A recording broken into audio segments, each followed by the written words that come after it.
We got this included bark going down to about right here where you can see this reaction wood bump out, because this might break apart when I do the face cut here. We'll throw a rope up on one side of the stem and we'll spider leg another side. I'm going to show you how to pull over a Kodam really unevenly weighted maple tree. It's right here behind me. Let me go ahead and show it to you. So back here, to give you an idea where we're at right now, got a big open space right here. And here's the maple tree. Got a big leader on the backside. Hard to tell, there's so much going on up here, but I know it's got a lot of weight going backwards. A little bit of weight straight up here, a little bit of weight kind of out there, and then we need to bring it out here. So I know that's a lot of weight in the back. Here's the challenge. We got this included bark going down to about right here where you can see this reaction wood bump out. So what I can do is I'll put a rope in this because it has so much back weight and it's kind of unpredictable, and because this might break apart when I do the face cut here and the back cut. There's no guarantees. I don't know what's going on in the center of this. Like I said, I see this bump out here, this reaction wood, and I know there's included bark down to it, but this might be a good holding wood spot right here. So what I'll do is cut way down here, but to be safe, we'll throw a rope up on one side of the stem and we'll spider leg another side. This other, on the right side here, we'll spider leg it off to the same pull line. So it'll be from 2 pulling points out this direction to that maple tree right there. We'll take it out all the way over here, the pull line, using the 3-strand rope puller, Mazdom rope puller, with a little pocket sling here. Don't need a whole lot of, force pull on that, but it's a good line angle and it'll get that tree over in this spot right here. Now, it's no secret that I don't like putting ropes in trees. I'm not a fan, but sometimes you just have to do it. If it's a straight stem tree and you can see the weight and you can, basically you can see the whole canopy and you get the whole weight figured out, that's fine. But on something like this where it's kind of all over broad, all over the place, and it's got some questionable back weight and it's got some questionable trunk wood, then you got to put a rope in it. To me, it's much higher risk. It's much more unpredictable. So if you can't predict what the tree is going to do and you're not 100% sure on it, then put a rope in it. Here's the ropes that we're using. I got this little hitch cord right here. We'll use this hitch cord to make a prusik hitch. I've got this like 15-20 foot section of rope to do the spider leg with, and I got this 1/2-inch line with carabiner on it. That'll be the main pull line that connects to the 3-strand with like a butterfly knot right here. Okay, I'm up in the tree now. Obviously, what I'm going to do with this little spider leg here is do a running bowline on the stem that's leaning out over the neighbor's side. Do a running bowline here with a Yosemite finish on it. I've been doing a Yosemite finish on all my bowline knots now. So dress that. This will be the spider leg part that comes out here. The main pull line will be on this back leaning piece, and the spider leg will connect to it with a friction cord. So this is pretty simple. Again, this is the same thing. This is a bowline with the Yosemite finish. This will be the main pull line. So it will come up all the way back here. I'm about halfway up the tree. It's all the pull I'm gonna need. So that's really simple to understand. So now what I'll do is, you can slack off a little bit. Okay. I will do my prusik hitch here with the 3. I'll go through this 3 times. So it looks like that. Stretch it over here. And now on this leg, depending how far I want it to pull, which, probably around there is okay. I can do like a bowline or a butterfly knot, for example. I'll use a carabiner to connect these 2 guys together here. This is a screw locking, so I'll lock that part.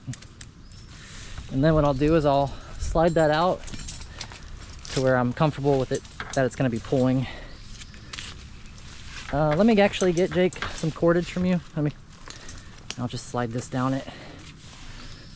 Go ahead and pull on that. Let's see how it looks. So now I'm pulling too much on this side, so I'll pull it back a little bit. Okay, try again. Stand by, stand by. Yep. Okay, go ahead. A little too much on the right still. Come back with it some more. There you go. Almost even. Yeah, a little more forward. Yep. Try that. Hold some tension in. I want to feel each side. Okay. That's pretty darn close right there. When he tugs on that, yeah, both pieces are moving at the same time, so that'll hold right there. And we got our 2 ropes connected together right here.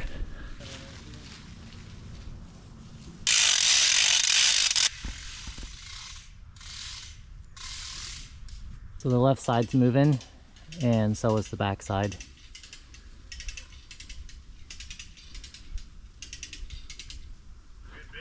Pretty tight? Pretty tight. Okay, perfect. Some decent pull on it. But yeah, once I do the face cut, you know, this should still stay pretty tight. Yeah, I'll keep... It might loosen a little bit, but then when I start the back cut, when I get like halfway through it, as long as it's not sitting on my saw, we don't need to pull. Okay. Until I'll get real cut up, and if it's still not sitting back, I'll probably try to keep the hinge, you know, decently thick, and I'll let you pull it over. Okay.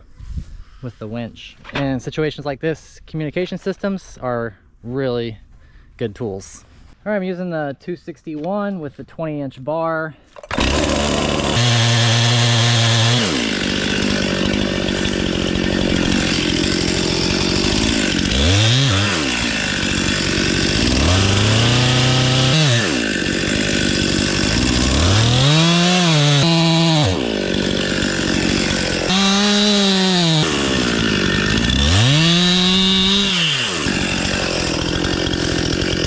You can see here where the included bark is. Look at that right there.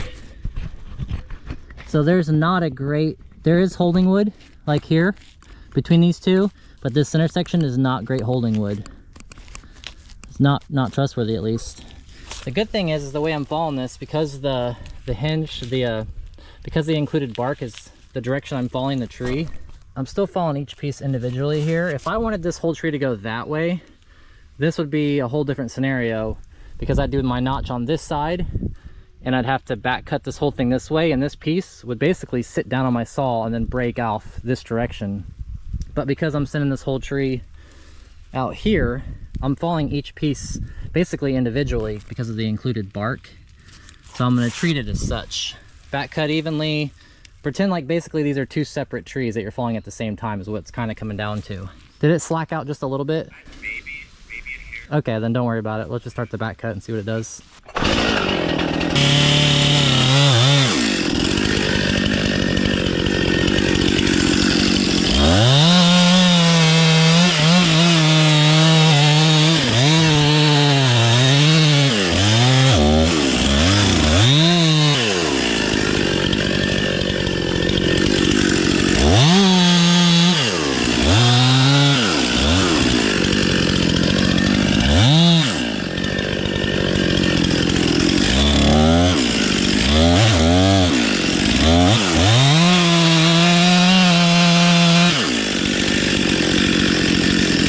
Okay, so I'm already starting to see the backside open up here.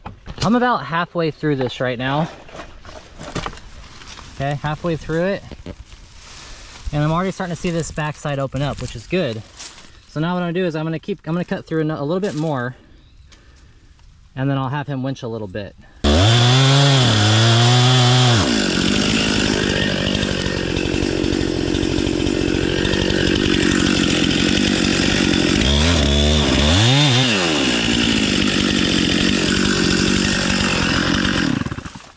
So I've got my hinge about where I want it all the way through. It looks like I got a couple inches on this corner, and then I have a little bit more on this corner because it's kind of the side leaning. So I got maybe 2.5 inches over here. So what I'll do is I'll get out of here because I'm tucked back in this corner with nowhere to go, and we'll start pulling this. It's going over real easy, I can tell. Winch it fast, Jake.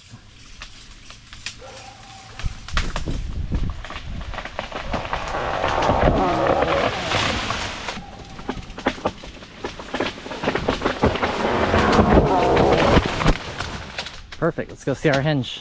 So we winched it pretty easy. You can see it's still kind of barber chaired out. And that is interesting how it did it that way. That hinge on this side is what I predicted it to look like.